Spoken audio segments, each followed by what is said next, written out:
Shalom, Sikamaya Digital Ministry mempersembahkan Sapaan Pagi Gereja Toraja Mamasa, Jemaat Tamalandrea. Program renungan pagi yang akan menemani Anda dalam memulai hari. Selamat pagi dan salam sejahtera. Betapa kita tidak bersyukur jemaat Tuhan hari ini. Kita diperkenankan lagi hidup menyambut hari baru karunia-Nya saat ini. Mengawali kehidupan hari ini kita mendengarkan sapaan firman Tuhan dari kitab Keluaran pasal 22 ayat yang kelima.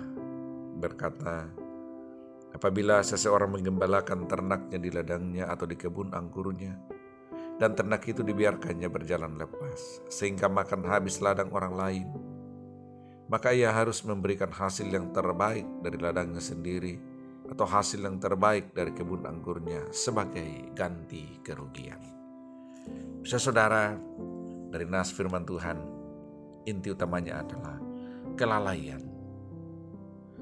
Kelalaian sehingga mendatangkan kerugian bagi diri sendiri tentu tidak masalah dan tidak akan mempengaruhi kehidupan orang lain. Namun akan berbeda ketika kelalaian yang kita buat berdampak dan bahkan membawa kerugian besar bagi orang lain.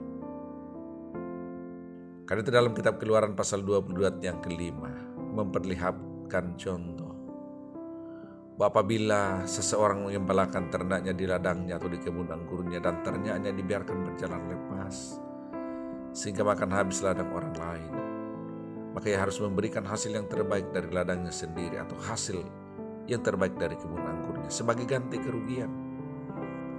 Seseorang yang oleh kelalaiannya membawa kerugian besar bagi kehidupan orang lain haruslah bertanggung jawab mengganti kerugian yang dialami oleh orang lain itu. Bapak Ibu Saudara jemaat Tuhan, prinsip firman Tuhan ini sangat jelas sebagai patokan dan peraturan hidup yang mendatangkan kehidupan yang seimbang, yang serasi dan harmoni. Bahwa ketika oleh kelalaian kita mendatangkan kerugian bagi kehidupan orang lain, maka dengan sendirinya kita harus bertanggung jawab atasnya, tentu dalam berbagai bentuk. Dan karena itu saudara, melalui sapaan firman Tuhan ini mau mengingatkan bagi kita untuk tidak mengabaikan peran dan tanggung jawab kita supaya kita jangan lalai. Kelalaian itu bisa berakibat fatal. Kecerobohan itu bisa mendatangkan malapetaka bukan hanya bagi diri sendiri, tetapi juga bagi kehidupan orang-orang di sekitar kita. Bisa saja kelalaian kita mendatangkan celaka bagi istri, suami, anak-anak. Bisa saja kelalaian kita entah dalam berkendaraan mendatangkan celaka bagi pengendara yang lain. Bisa saja kelalaian kita yang kita buat di tempat kerja, di kantor dan dimanapun mendatangkan masalah bagi kehidupan orang lain. Karena itu melalui firman ini mengingatkan bagi kita terus belajar bertanggung jawab untuk tidak lalai. Sebab dengan kelalaian yang kita buat bisa berakibat fatal bagi kehidupan orang lain. Aturan ini sangat prinsip bagi kehidupan umat Israel pada saat itu, tetapi juga bagi kita hari ini. Bahwa ketika kita lalai dan orang lain menjadi rugi, secara moral dan iman kita harus bertanggung jawab. Saudara jemaat Tuhan, kiranya sapaan firman ini, refleksi firman Tuhan pagi ini menguatkan dan mengingatkan kita untuk tidak mudah lalai, entah dalam mewujudkan peran tanggung jawab di rumah, di kantor, di tempat kerja, di jalan, dimanapun kita. Pegang teguh firman ini, jangan lalai, supaya kita jangan jatuh ke dalam berbagai pencobaan. Mari Bapak Ibu Saudara kita berdoa. Terpuji Engkau Bapa untuk sapaan firman-Mu pagi ini, mengingatkan dan tentu menasihati bagi kami untuk menjaga sifat kelalaian yang seringkali kami lakukan.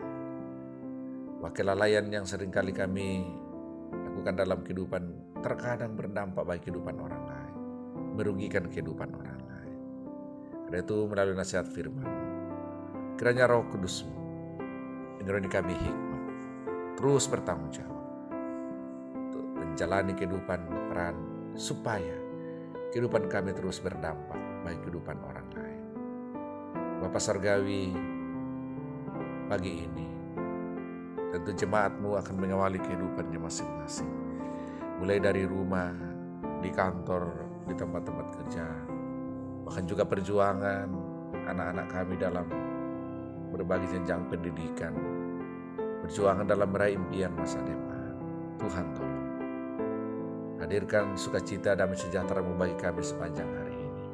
Untuk seluruh jemaat-Mu supaya semangat, sukacita dan lebih lagi optimisme menatap dan menjalani kehidupan dalam berbagai tantangan dan berbagai kesulitan. Tolong jemaat Bapa di sorga, melalui doa ini kami membawanya dalam iman kepadamu, untuk keluarga, untuk saudara-saudara kami yang bergumul karena sakit penyakit. Tuhan tolong kuatkan, teguhkan iman pengharapan dalam menghadapi penyakit ini. Secara khusus Bapa kami bawa dalam doa untuk keluarga kekasih hamba-Mu, Bapaknya Lia, Mama Lia, atau Bapak Esra Mesak. Dirundung duka cita saat ini. Baik kekasih yang mereka dambakan kepada akhirnya langsung kembali ke hadapan hadirat Bapa. Dan sebentar akan dimakamkan di Moncongloe. Kuatkan dan hibur Bapak Lia, Mama Lia. Pulihkan kondisi fisik Ibu kekasih Mamanya Lia pasca melahirkan. Masih dalam perawatan di rumah sakit. Kiranya Tuhan memakai dokter, memakai perawat, bahkan obat-obat, makanan apapun untuk menopang dan menunjang proses pemulihan bagi Ibu kekasih Mama Lia. Berikan semangat, hibur dan kuatkan, sehingga mampu memahami dan menerima, ikhlas melepas kepergian kembali anak kekasih mereka ke pangkuan Bapa. Bapa Surgawi Tuhan Yesus, curahkan segala kebaikan dan berkat-Mu bagi kehidupan kami sepanjang hari ini, sehingga seluruh jemaat-Mu Bapa tak kekurangan apapun, semangat, sukacita, berlimpah-limpah berkat-Mu dalam kehidupan yang mereka jalani. Ini doa kami, menyerahkan diri kami untuk hari ini, jadi kehendak-Mu dalam kehidupan kami masing-masing. Demi nama Tuhan Yesus kami berdoa. Amin. Terima kasih telah mendengarkan Sapa. Mari membagi berkat dengan membagikan Sapa ini kepada saudara-saudara yang lain.